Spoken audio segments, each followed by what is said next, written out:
Welcome back to our channel in the bank. आज हम अपना रीजनिंग का अगला टॉपिक कवर करेंगे। तो रीजनिंग जो हमारी टैगलाइन थी, think smartly that answers quickly, यानी कि जितना आप स्मार्ट सोचोगे उतना जल्दी आपको आंसर मिलेगा। आज का हमारा टॉपिक है blood relations. Any relation in the world which is either by birth or by marriage is blood relation. यानी कि कोई भी रिलेशन इस पूरे वर्ल्ड में जो कि या तो आपकी जन्म से हो या आपकी शादी के बाद हो, वो आपका ब्लड रिलेशन कहलाता है। जैसे कि मदर का, फादर का, सन, डॉटर, ये तो हो गए बर्थ से, और father in law, mother in law, ये सारे हो गए आपके मैरिज से। आगे बात करते हैं फैमिली ट्री। अगर किसी क्वेश्चन में मेंशन नहीं है, पहला पॉइंट देख रहे हैं आप, अगर किसी क्वेश्चन में मेंशन नहीं है तो हम उसे पैटर्नल बाय डिफॉल्ट ले लेते हैं। Second point, a gender can not be determined by the name. हम नाम से ये पता नहीं कर सकते कि जेंडर क्या है। फॉर एग्जाम्पल, अगर कमलेश लिखा है तो जरूरी नहीं है कि वो कमलेश लड़का ही है, कमलेश लड़की का भी नाम हो सकता है। ये हम उससे रिलेशन से फाइंड आउट करते हैं कि वो डॉटर है या सन है, मदर इन लॉ है या फादर इन लॉ है, उस हिसाब से हम लोग फाइंड आउट करते हैं। Male is represented by plus and female is represented by minus। ऐसा कन्वेंशन है कि हर बार आप लिखोगे तो नहीं एम या एफ, उसको लिखने में टाइम वेस्ट होता है, तो शॉर्ट कर दिया है। मेल को हम प्लस से रिप्रेजेंट कर देते हैं और फीमेल को हम माइनस से रिप्रेजेंट कर देते हैं, और हस्बैंड वाइफ के रिलेशन को हम इक्वल से रिप्रेजेंट कर देते हैं। Always make the generation tree to solve the question in an easy manner. हमेशा जनरेशन ट्री बनाना चाहिए या फैमिली ट्री बनाना चाहिए, जैसा कि मैंने इधर बनाया हुआ है। ग्रैंड पेरेंट्स जो सबसे बड़े हैं उनको सबसे ऊपर रखा हुआ है। ए पॉजिटिव यानी कि ए ग्रैंड फादर हो गया और बी जो है grand mother. Parents D plus में है और सी माइनस में है, यानी कि डी फादर है, सी जो है वो उनकी वाइफ है यानी कि मदर, और एस जो है वो माइनस है तो वो फादर की सिस्टर है, उसको हम हिंदी में बुआ बोलते हैं। और नीचे उसके बाद है एफ माइनस यानी कि एफ जो है वो डॉटर है, जी प्लस है यानी कि जी जो है वो सन है, और एच भी माइनस है यानी कि एच भी आपका जो है वो डॉटर है। अब यहाँ पे क्या है, वो कजन भी हो सकता है, ठीक है, वो हमारे क्वेश्चन पे डिपेंड करेगा। आगे देखते हैं पहले टाइप का क्वेश्चन, जिसमें सिंपली एक बंदा दूसरे के ऊपर पॉइंट कर रहा होता है और वो पूछता है कि उसका डायरेक्ट रिलेशन क्या होगा। जैसे पहले क्वेश्चन है, pointing a man, woman said his mother is only daughter of my mother, the woman is related to the mother. वो ये कह रहा है कि उसकी माँ जो है वो इकलौती बेटी है मेरी माँ की। अगर आप देखो तो शॉर्ट में ये डॉटर ही बनता है, तो आंसर रहेगा डॉटर।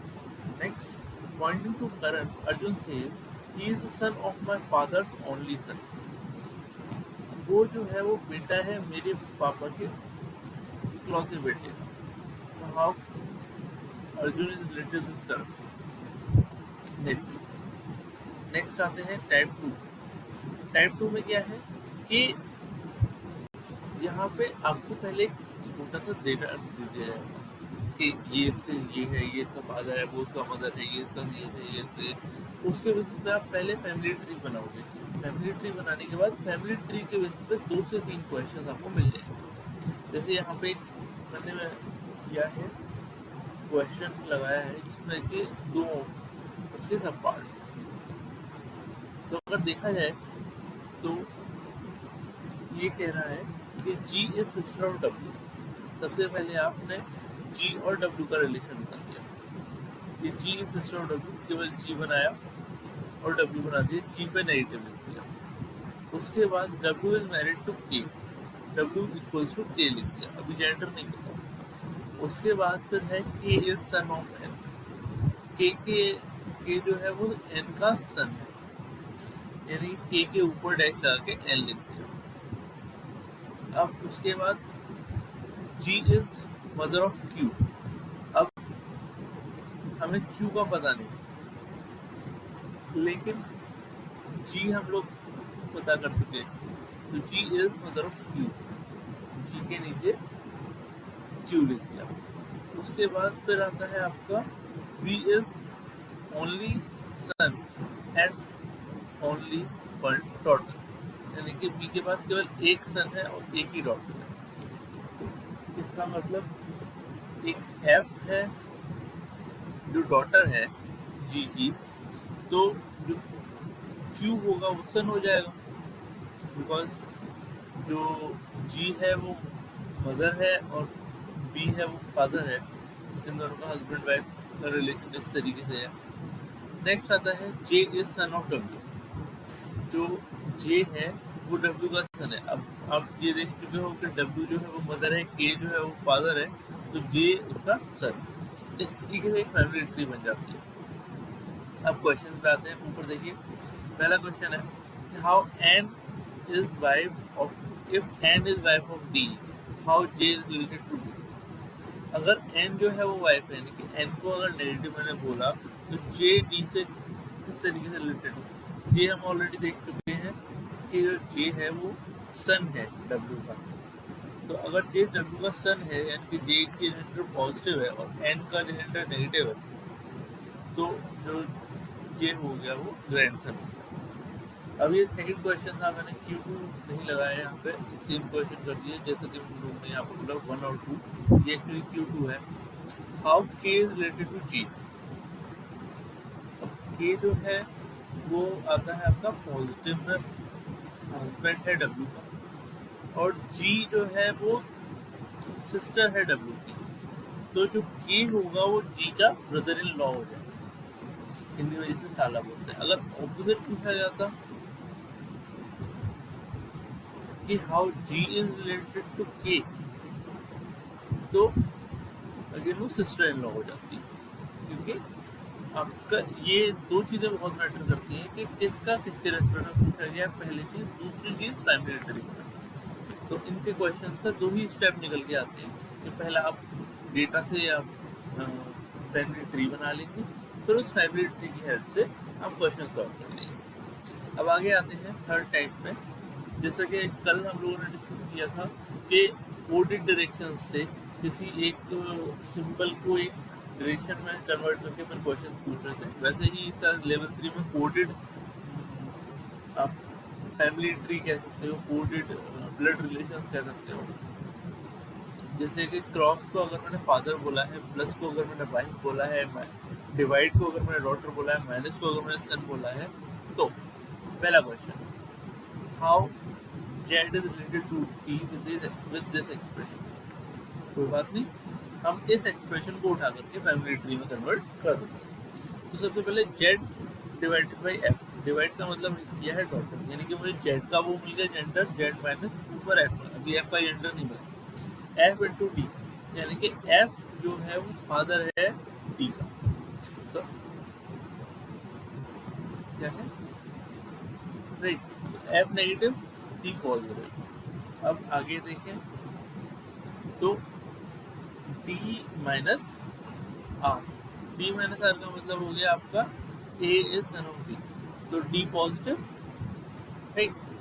D जब मैंने सन बोल दिया तो D पॉजिटिव और R का, अभी R के जेंडर नहीं पता, लेकिन R divide by D, R divide by D का मतलब जो है वो R जो है वो डॉटर है D, तो R नेगेटिव और D, अभी T के जेंडर के बारे में नहीं पता, लेकिन ये कह रहा है Z और T का रिलेशन क्या है।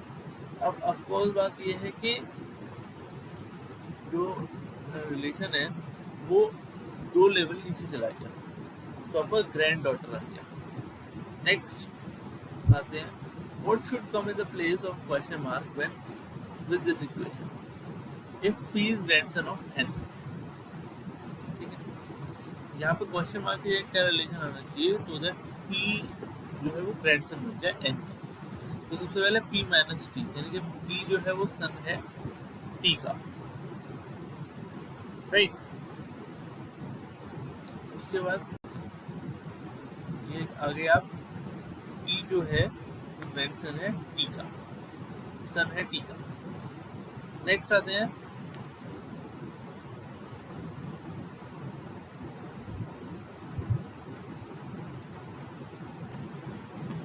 यहाँ पे देखने वाली बात ये आती है कि वो 2 लेवल नीचे है, तो होना चाहिए ग्रेट ग्रैंड डॉटर। अब मैंने ग्रैंड डॉटर क्यों लिखा है, तो ये आपके ऑप्शंस पे डिपेंड करता है। अगर ग्रैंड डॉटर हो, ठीक है, ऑप्शन में ग्रेट ग्रैंड डॉटर अगर अवेलेबल है तो आप ग्रेट ग्रैंड डॉटर लगा के आएंगे, अगर नहीं अवेलेबल है तो आप ग्रैंड डॉटर भी लगा के आएंगे, वो भी सही आंसर रहेगा। अगर उनमें से कोई नहीं नाम का ऑप्शन नहीं है तो अगर नन ऑफ द एबव वाला ऑप्शन है तो ठीक है, आपने नन ऑफ द एबव लगा दिया। अगर नन ऑफ द एबव वाला ऑप्शन नहीं है और आपको पता है कि ग्रेट ग्रैंड डॉटर आ रहा है और ऑप्शंस में सिर्फ ग्रैंड डॉटर दे रखा है, तो grand daughter would be the right answer. अब आते हैं अगले क्वेश्चन पर। What should come in the place of question mark in this equation if p is grandson of n। अगर यानी कि मुझे इस इक्वेशन में क्वेश्चन मार्क के क्या आएगा ये पता करना है, और जो फैमिली ट्री है उससे ये पता चलना चाहिए कि p जो है वो ग्रैंडसन है n। सबसे पहले है p माइनस टी। हमने माइनस का मतलब देखा है कि a is son of b, यानी कि जो p है वो सन है t का, तो मैंने p को पॉजिटिव बना दिया, ऊपर t लिख दिया। अभी t का जेंडर नहीं पता, t प्लस n, यानी कि t जो है वो वाइफ है m की, यानी कि t का जेंडर नेगेटिव हो गया, इक्वल्स में m का जेंडर पॉजिटिव हो गया। Based upon the given equation ये। अब इसमें ऑप्शंस थे कि सन डॉटर, इस तरीके से बहुत सारे ऑप्शंस थे, लेकिन इस इक्वेशन के बाद हमें t का जेंडर नहीं पता चल रहा था, इसलिए इसका answer can not be determined था। आप उस क्वेश्चन पे फोकस करने के बजाय आप 2 स्टेप पे फोकस कीजिए। पहला फैमिली ट्री बनाना, दूसरा जेंडर्स पता करना। अगर आपने जेंडर्स के साथ फैमिली ट्री सही बना ली, फिर वो कुछ भी पूछे आपको कोई फर्क नहीं पड़ता। तो हम यहाँ पे भी अगेन क्वेश्चन के साथ फैमिली ट्री बना लेंगे। तो देखो p माइनस q, यानी कि q is the father of p, q into r। Into का मतलब क्या था कि इज फादर ऑफ p, तो q r, जब p को उसका सन आपने डिक्लेयर कर दिया तो r भी नीचे ही आएगा, तो p और r के बीच में सिंपल सा डैश आ जाएगा, जस्ट टू शो कि वो आपस में ब्रदर सिस्टर, अभी मैं सिस्टर डिक्लेयर नहीं कर रहा, बट वो आपस में सिबलिंग्स है। r प्लस s, प्लस का मतलब है वाइफ, यानी कि r जो है वो नेगेटिव हो गया, तो r आ गया आपका कि वो सिस्टर ही होगी, इक्वल्स टू में s माइनस टी। अब माइनस का मतलब है कि सन, यानी कि s जो है वो पॉजिटिव ही होगा, तो फिर आ गया आपका t। लेकिन यहाँ पे t का जेंडर डिसाइडेड नहीं है, तो अगर वो t के बारे में पूछता है तो आप डिटरमाइन नहीं कर सकते, बाकी वो कुछ भी पूछता है तो आप डिटरमाइन कर सकते हैं, राइट। तो अल्टीमेटली इसमें तीन ही लेवल के क्वेश्चन आते हैं। पहला जो मैंने आपको बताया जिसमें वो एक बंदा दूसरे की तरफ पॉइंट करेगा, दूसरा जो मैंने आपको बताया जिसमें आप फैमिली ट्री बनाएंगे, तीसरा कोडेड कह सकते हो जिसमें आपको रिलेशन को स्पेशल सिंबल से डिक्लेयर कर दिया जाएगा, और अल्टीमेटली आपको वही चीज़ें करनी होंगी जो कि हमें करनी होती हैं। थैंक यू, मिलते हैं कल अगले टॉपिक के साथ। Thanks for watching.